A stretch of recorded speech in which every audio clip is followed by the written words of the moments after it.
ಯಾವ ಮೋಹನ ಮುರಳಿ ಕರೆಯಿತು ದುರತೀರಕ್ಕೆ ನಿನ್ನನ್ನು. ಯಾವ ಬೃಂದಾವನವು ಸೆಳೆಯಿತು ನಿನ್ನ ಮಣ್ಣಿನ ಕಣ್ಣನು. ಯಾವ ಮೋಹನ ಮುರಳಿ ಸೆಳೆಯಿತು ದುರತೀರಕ್ಕೆ ನಿನ್ನನು. ಸಪ್ತಸಾಗರದಾಚೆ ಇರು ಅಮೇರಿಕಾ ಸ್ನೇಹಿತರೆ. ಅಮೇರಿಕಾ ಅಂದ್ಬಿಟ್ಟು ನಾಗತಿಹಳ್ಳಿ ಚಂದ್ರಶೇಖರ್ ಅವರು ಒಂದು ಸಿನಿಮಾದ ಹಾಡಿದ್ದು ಸ್ನೇಹಿತರೆ. ನನಗೆ ಹಾಡುಗಾರ ಅಲ್ಲ, ನಾನು ಸುಮ್ಮನೆ ಒಂದು ನಾನು ಹೆಸರು AC ಚೆನ್ನಪ್ಪ ಅಂತೇಳಿ. ನಾನೊಬ್ಬ ನಿವೃತ್ತ ಶಿಕ್ಷಕ. ಸೋಮನಹಳ್ಳಿ SM ಕೃಷ್ಣಾಜಿ ಅವರ ಶಾಲೆಯಲ್ಲಿ ಒಂದು 30 ವರ್ಷ ಶಿಕ್ಷಕನಾಗಿ ಕೆಲಸ ಮಾಡಿ ನಿವೃತ್ತಿ ಹೊಂದಿದ್ದೀನಿ ಸ್ನೇಹಿತರೆ. ಒಂದು 4-5 ಸಾವಿರ ಜನ ಒಂದು 4-5 ಸಾವಿರ ಜನ ನನ್ನ ವಿದ್ಯಾರ್ಥಿಗಳು ಇದ್ದಾರೆ ಸ್ನೇಹಿತರೆ. ಭಾಳಷ್ಟು ಕೋಟ್ಯಾಧಿಪತಿಗಳು ಇದ್ದಾರೆ. ನಾನೊಂದು ಸಮಾಜ ಸೇವೆ ಮಾಡ್ತೀನಿ ಅಂಥೇಳಿ ಏನಾದರೂ ಸಹಾಯ ಮಾಡ್ರಪ್ಪ ಅಂತಂದರೆ ಯಾರೂ ಒಂದು ಪೈಸೆ ಕೊಡೋರು ಯಾರೂ ಇಲ್ಲ. ನೋಡಿ ನನ್ನ ನಾಯಿ ಇವತ್ತು ಏನು ನೆಗೆದು ಮೈಯೆಲ್ಲ ಪರಿಚಯ ಹಾಕ್ಬಿಡ್ತದೆ ಸ್ನೇಹಿತರೆ. ಒಂದು ಕಣ್ಣಿಲ್ಲ ಸ್ನೇಹಿತರೆ, ಇದಕ್ಕೆ ಒಂದು ಕಣ್ಣಿಲ್ಲ. ಒಂದೇ ಕಣ್ಣಲ್ಲಿ ನಾನು ಬರೋದನ್ನೇ ಕಾಯ್ತಾ ಇರ್ತದೆ. ನಾನು ಬರೋದನ್ನೇ ಕಾಯ್ತಾ ಇದ್ದು ನನ್ನ ಜೊತೆ ಇದು ಪ್ರತಿನಿತ್ಯ ಕಂಪ್ನಿ ಕೊಡುತ್ತೆ ಸ್ನೇಹಿತರೆ. ಯಾವ ಸ್ನೇಹಿತರು ಕೊಡೋದಕ್ಕಿಂತ ಹೆಚ್ಚಾಗಿ ಒಂದು ನಂಬಿಕೆ.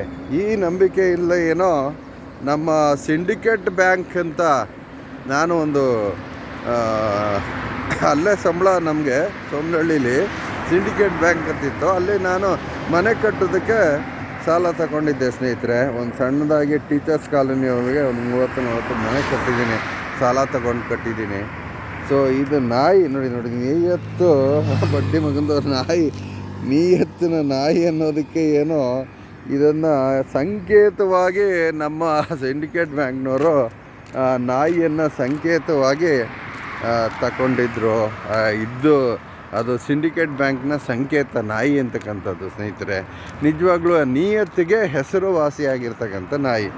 ಈ ಒಂದು ಗುಣ ನಮ್ಮ ಜನರಲ್ಲಿ, ನಮ್ಮ ಸಂಬಂಧಿಕರಲ್ಲಿ, ನಮ್ಮ ಅಧಿಕಾರಿಗಳಲ್ಲಿ, ನಮ್ಮ ಒಂದು ಏನು ಸರ್ಕಾರಗಳು, ಕೇಂದ್ರ ಸರ್ಕಾರ ಇರ್ಬೋದು, ರಾಜ್ಯ ಸರ್ಕಾರ ಇರ್ಬೋದು, ಇವರಲ್ಲಿ ನಾವು ಕಾಯ್ತಾ ಇಲ್ವಲ್ಲ ಸ್ನೇಹಿತರೆ.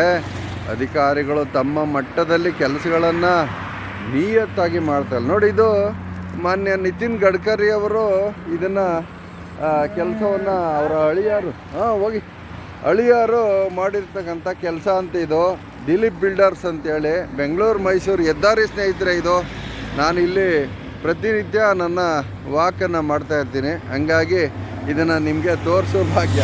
ನೋಡಿ, ಇದರಲ್ಲಿ ಸಾವಿರಾರು ಕೋಟಿಯನ್ನು ಸುರಿದಿದ್ದಾರೆ ಸ್ನೇಹಿತರೆ. ಈಗ ಟೂಲನ್ನು ವಸೂಲಿ ಮಾಡ್ತಾಯಿದ್ದಾರೆ. ನಿಜವಾಗ್ಲೂ ಇದು ಅನ್ಯಾಯ. ಪಂಜಾಬ್ ಸರ್ಕಾರ ಆ ಟೂಲನ್ನು ತೆಗೆದಾಕಿದೆಯಂತೆ. ಇದೇ ಥರ ಇದನ್ನು ತೆಗೆದಾಕ್ಬೇಕು. ಯಾಕೆಂದರೆ ತೆರಿಗೆನ ಕಟ್ಟಿರ್ತೀವಿ ನಾವು. ಯಾವುದೇ ಒಂದು ವೆಹಿಕಲ್ ತಗೊಳ್ಳುವಾಗ ತೆರಿಗೆ ಕಟ್ಟಿರ್ತೀವಿ, ಅದು ಮತ್ತೆ ತೆರಿಗೆಯನ್ನು ಹಾಕೋದು ಅನ್ಯಾಯ ಅಂಥೇಳಿ ಪಂಜಾಬ್ನ ಸರ್ಕಾರ ಇವತ್ತು ಟೂಲನ್ನು ತೆಗೆದಾಕಿದೆಯಂತೆ. ಅದು ಯಾಕೋ ನಮ್ಮ ಕರ್ನಾಟಕ ಇರ್ಬೋದು, ಇನ್ನಿತರೆ ರಾಜ್ಯಗಳಲ್ಲಿ ಈ ಒಂದು ಕಾನೂನು ಲಭ್ಯ ಇಲ್ಲ. ಅದಕ್ಕೆ ನಮ್ಮ ಏನು ಸರ್ಕಾರ ಧೋರಣೆಗಳು ಅದಕ್ಕೆಲ್ಲ ಕಾರಣ ಸ್ನೇಹಿತರೆ. ನೋಡಿ, ಇಲ್ಲಿ ಸರ್ವಿಸ್ ರಸ್ತೆಯನ್ನು ಕೊಟ್ಟಿದ್ದಾರೆ. ಅದು ಏನು ಹೋರಾಟ ಮಾಡಿ 1 ವರ್ಷಗಳ ಕಾಲ ಇಲ್ಲಿ ಒಂದು ಬ್ರಿಡ್ಜ್ ಮಾಡಿದ್ದಾರೆ. ಇಲ್ಲಿ ನಮ್ಮ ಕೋಡಹಳ್ಳಿ ಮತ್ತು ಸುತ್ತಮುತ್ತಲ ಹಳ್ಳಿ ಜನ ಇಲ್ಲಿ 1 ವರ್ಷಗಳ ಕಾಲ ಇಲ್ಲಿ ಪೆಂಡಾಲ್ ಹಾಕ್ಕೊಂಡು ಪ್ರತಿಭಟನೆಯನ್ನು ಮಾಡಿದ್ರು. ಅದರ ಪ್ರಯುಕ್ತ ಇಲ್ಲೊಂದು ಸೇತುವೆ ಆಗಿದೆ. ಅದಕ್ಕೆ ಸರ್ವಿಸ್ ರಸ್ತೆ ಇದು ಸ್ನೇಹಿತರೆ. ಅಂದ್ರೇನು, ಹಳ್ಳಿ ಅಕ್ಕಪಕ್ಕದ ಜನಗಳು ಈ ರಸ್ತೆ ಒಳಗೆ ತಿರುಗಾಡಬೇಕು. ಆ ಕಡೆ ಮಹಾರಾಜರ ಮಕ್ಕಳು ಅಲ್ಲಿ ಓಡಾಡಬೇಕು. ಅವರು ಮಹಾರಾಜರ ಮಕ್ಕಳು ಅವರೆಲ್ಲ ಅಲ್ಲಿ ಓಡಾಡೋರು. ನೋಡಿ, ಇಲ್ಲಿ ಡ್ರೈನೇಜ್ಗೆ ಏನು ಆ ಮೇಲ್ಭಾಗ ಒಂದು ಕಡೆ ಮುಚ್ಚಿದ್ದಾರೆ, ಒಂದು ಕಡೆ ಬಿಟ್ಟಿದ್ದಾರೆ. ನೋಡಿ, ಇಲ್ಲೊಂದು ಕಲ್ಲನ್ನು ಅಡ್ಲಾಗಿ ಇಟ್ಟುಬಿಟ್ಟು, ಏನಿದು ಚೀನಾದ ಮಹಾಗೋಡೆ ಇದು ಸ್ನೇಹಿತರೆ. ನೋಡಿ, ಎಂಥ ಮಾನ್ಗೆಟ್ಟ ಸರ್ಕಾರಗಳು, ಮಾನ ಮರ್ಯಾದೆ ಇದೆಯಾ ಸ್ನೇಹಿತರೆ? ನೋಡಿ ಇಲ್ಲಿ ಪಕ್ಕದಲ್ಲಿ ಯಾರಪ್ಪ ಮನೇನು ಕಟ್ಕೊಂಡಿದ್ದಾರೆ. ಏನಾರು ಮಕ್ಕಳು ಮರಿನೋ ಅಥವಾ ಇನ್ನೇನೋ ಪ್ರಾಣಿ ಪಕ್ಷಿಗಳು ಬಿದ್ದು ಸಾಯ್ತವೆ. ಇಲ್ಲೊಂದು ಬಸ್ಸು ಕೂಡ ಅಲ್ಲಿ ಅಗರ್ಲಿಂಗನದೊಡ್ಡಿ ಅಂತೇಳಿ ಒಂದು ಬಸ್ಸು ಉರುಳೋಗಿ ಒಂದು 30-40 ಜನಗಳಿಗೆ ಗಾಯ ಆಯಿತು ಅಂತ ನಾನು ಇತ್ತೀಚೆಗೆ ಪತ್ರಿಕೆಯಲ್ಲಿ ಓದಿದ್ದೆ ಸ್ನೇಹಿತರೆ.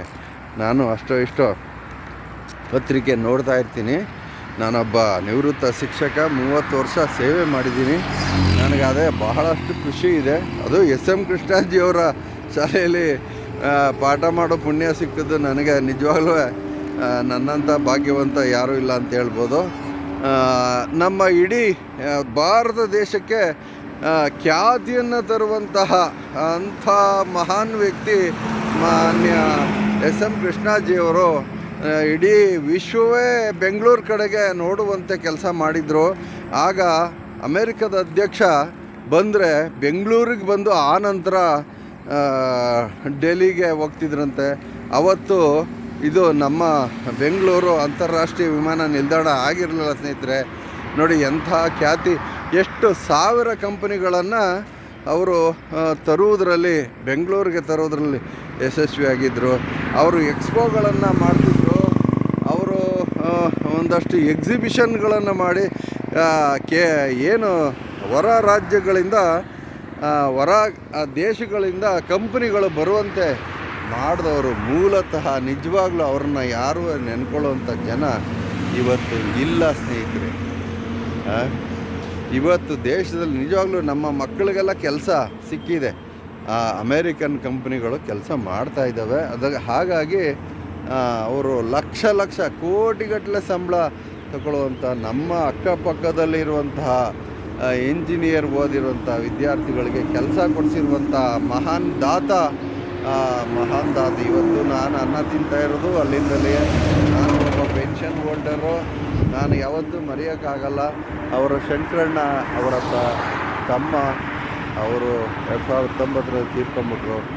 ಅವರ ಕೊಟ್ಟಿರುವಂಥ ಕೆಲಸ ನನಗಿವತ್ತು ಪೆನ್ಷನನ್ನು ಕೊಡ್ತಾಯಿದೆ ಸ್ನೇಹಿತರೆ. ಇದರಲ್ಲಿ ಎರಡು ಮಾತಿಲ್ಲ. ನಿಜವಾಗ್ಲೂ ಈ ನಾಯಿಗಳು ಏನು ನಾಯಿಗಳ ನಿಯತ್ತು. ಈ ಸರ್ಕಾರಿ ನೌಕರರಿಗೆ ನೋಡಿ ಇಲ್ಲಿ ಮಾಡೋ ಕೆಲಸ ನೋಡಿ ಇದೆಯಲ್ಲ, ಈ ನಾಯಿಗಳಿಗೆ ಇಲ್ಲ. ಇದು ಅನ್ಯಾಯ ಅಲ್ಲವೇ? ಇದನ್ನು ಪ್ರತಿಭಟಿಸಬಾರ್ದೆ, ಇದನ್ನು ಕೇಳಬಾರ್ದೆ, ಸರ್ಕಾರದ ವಿರುದ್ಧ ಇದನ್ನು ಮಾತಾಡಬಾರ್ದೆ ಸ್ನೇಹಿತರೆ. ಇದು ಅನ್ಯಾಯ ಅಲ್ವೇ? ಇದು ಅನ್ಯಾಯ ಅಲ್ವೇ? ನೋಡಿ ಇಲ್ಲಿ ಟೂಲ್ನ ವಸೂಲಿ ಮಾಡ್ತಾ ಇದ್ದಾರಲ್ಲ, ಆ ಕಡೆ ಒಂದು ಬೇಲಿ ಇಲ್ಲ ಸ್ನೇಹಿತರೆ. ಇದಕ್ಕೆ ಈ ಕಡೆ ಮಾತ್ರ ಒಂದು ಬೇಲಿ ಹಾಕವ್ರೆ, ಆ ಕಡೆ ಬೇಲಿ ಇಲ್ಲ. ಯಾಕೆ? ಲೂಟಿ ಮಾಡೋರು ದುಡ್ಡು ಹಾಕಿವ್ನಿ ಅಂತ ಅಂದ್ಬಿಟ್ಟು ಬಿಲ್ ಮಾಡ್ಕೊಂಡು ಅದು ಎಷ್ಟು ಕೋಟಿ ಹೊಡೆದಿದ್ದಾರೋ, ಅದು ಏನು ಕಥೆಯೋ ಪಾಪ. ನಾನು ಯಾಕೆ ಅದನ್ನು ಮಾತಾಡಲಿ ಸ್ನೇಹಿತರೆ? ಅದಕ್ಕೂ ನನಗೂ ಸಂಬಂಧ ಇಲ್ಲ. ಆದರೆ ಅನ್ಯಾಯಗಳು, ನಮ್ಮ ಕಣ್ಣೆದುರಿಗೆ ನಡೆಯುವ ಅನ್ಯಾಯಗಳನ್ನು ನಾವು ನೋಡಿ ಸಹಿಸ್ಕೊಂಡು ಇವತ್ತು ಜೀವನ ಮಾಡೋಂಥ ಸ್ಥಿತಿ ಬಂದಿದೆಯಲ್ಲ. ಅತ್ಯಾಚಾರಗಳು ಎಷ್ಟು ನಡೀತಾ ಇದೆ ಇವತ್ತು. ಭಿಕ್ಷುಕರು ಭಿಕ್ಷೆ ಬೇಡ್ತಾನೆ ಅವರೇ. ಆ ಅದಾನಿ ಅಂಬಾನಿ ನನ್ನ ಮಕ್ಕಳು ಅವರು ಕೋಟ್ಯಾಂತರ ರೂಪಾಯಿನನ್ನು ಅವ್ರಿಗೆ ಮನ್ನಾ ಮಾಡಿದ್ದದಂತೆ ಸರ್ಕಾರ. ಇದು ಅನ್ಯಾಯ ನಿಜವಾಗ್ಲೂ. ನನ್ನ ಒಂದು ಮನದಾಳದ ಮಾತು ಇವತ್ತು ದಿನಾಂಕ 26/3/2026 ನಾನು ಒಂದು ಸಣ್ಣದಾಗಿ ಸಮಾಜ ಸೇವೆ ಮಾಡೋಕ್ಕೆ ಹೊರಟಿದ್ದೀನಿ. ಚೆನ್ನಪ್ಪ AC ಅಂತೇಳಿ ಒಂದು ಅಕೌಂಟ್ ಇದೆ, ನನ್ನ ಯೂಟ್ಯೂಬ್ ಅಕೌಂಟು. ಅಲ್ಲಿ ಒಂದು 63,000 ಜನ ನೋಡಿದ್ರು ಸ್ನೇಹಿತರೆ. ಒಂದು ವಿಡಿಯೋ ಮಾಡಿದ್ದೆ 4 ನಿಮಿಷ. ಒಬ್ಬ ಹಾರ್ಮೋನಿಯಂ ಬಾರಿಸ್ಕೊಂಡು ಒಂದು ಅಂಗಡಿ ಹತ್ರ ಬರ್ತಾನೆ. ಅವನ್ನ ಯಾಕಪ್ಪ ಹೀಗೆ ಮಾಡ್ತಾಯಿದೀಯ? ಇದು ಸರಸ್ವತಿ ಗಣೆಯ, ಇದನ್ನು ಏನು ನೀನು ಭಿಕ್ಷೆ ಮಾಡೋಕ್ಕೋಸ್ಕರ ಬಳಸಬೇಡ. ಇದು ಭಾಳ ನೀವು ಕಲಿಸ್ಕೊಡು, ನಿಮ್ಮ ಮಕ್ಕಳಿಗೆ ಕಲಿಸು, ಅವರಿಂದ ಎಲ್ಲರೂ ಕಲ್ತ್ಕೊಂಡು ಹೋಗಲಿ. ನನಗೆ ವಿದ್ಯೆ ಬರೋಲ್ಲ, ನೀನು ನನಗಿಂತ ಉತ್ತಮ ಅಂಥದ್ರಲ್ಲಿ ಅಂದ್ಬಿಟ್ಟು ಹೇಳಿ ಆ ಒಂದು ಸಣ್ಣದಾಗಿ ವಿಡಿಯೋ ಮಾಡಿದ್ದೆ. 63,000 ಜನ ನೋಡಿದ್ರು ಅಷ್ಟೇ ಸರ್. ಅಡ್ವರ್ಟೈಸ್ಮೆಂಟ್ ಆಗ್ತಾಯಿದ್ದಾನೆ ಯೂಟ್ಯೂಬ್ನವರು. ನನಗೆ ನನ್ನ ಒಂದು ಕೋರಿಕೆ ಇಷ್ಟೇ, ಏನು ಒಳ್ಳೆ ಮಾತನ್ನು ಆಡಬೇಕು. ಗಣ್ಯ ವ್ಯಕ್ತಿಗಳು ಮನೇಲಿ ಕೂತ್ಕೊಂಡು ದಯಮಾಡಿ ಈ ಅನ್ಯಾಯಗಳನ್ನು ಬನ್ನಿ ಈ ಥರ ಮಾಡಿ ವಿಡಿಯೋ ಮಾಡಿ ಹಾಕಿ ಪ್ರಚಾರ ಮಾಡಿ, ಬೇರೆಯವ್ರಿಗೆ ಪ್ರಚಾರ ಮಾಡಿ, ಸರ್ಕಾರಕ್ಕೆ ತಟ್ಟಲಿ. ಇದರಿಂದ ಈ ಒಂದು ಏನು ನ್ಯೂನತೆಗಳು ಏನಿದ್ದಾವೆ ಇದು ಸರಿಪಡಿಸಿ ಇದೆಲ್ಲ ನ್ಯೂನತೆಗಳು ಅನ್ಯಾಯಗಳು ನಡೆಯದಂತೆ ದೇಶದಲ್ಲಿ, ಆಗ ನಾವು ನಮ್ಮ ದೇಶ ನಿಜವಾಗ್ಲೂ ಡಾಲರು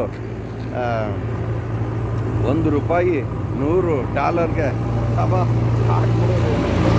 ಅವನ ನಾಯಿಗಳು ಬರ್ಕಲ್ತಿದ್ವಲ್ಲ, ಅದು ಸತ್ಯ ಅಲ್ಲ. ಇವತ್ತು ಮೆರೆದಿದೆ ಸ್ನೇಹಿತರೆ. ಈ ಸುಳ್ಳನ್ನು ಸಾಯಿಸಿ ಸತ್ಯ ಮೇಲೆ ನಿಂತ್ಕೋಬೇಕು ಅನ್ನೋದೇ ನನ್ನ ಒಂದು ಉದ್ದೇಶ. Thank you so much.